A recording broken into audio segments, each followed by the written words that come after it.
जो माने बापांकर संपत्ति को हड़प करने चेष्टा करुले आ उत्तराधिकारी हवाई चेष्टा करुले मृत्यु पर से टिके थरे एई भिडियोटी को देखंतु।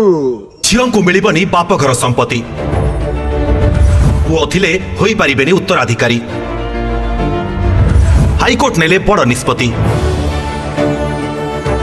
पैतृक संपत्ति को नहीं अधिकांश समय देखा देउछि विवाद, जहार समाधान हेबा पई कोर्ट कचेरी रे मामला जाई पहुंचुछि।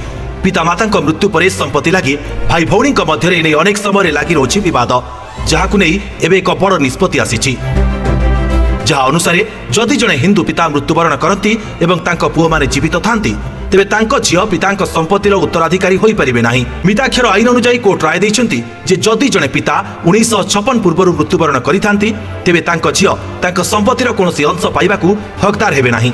शुणिले तो आपण माने एथरक बापांकर संपत्ति को ना को झियो नहीं पारिबो ना को पुओ नहीं पारिबो। ए निष्पत्ति आपण मानकू केमिति लागुची आपण माने निजर मतामत टिके निहाती जणाइबे। रहिली जय जगन्नाथ।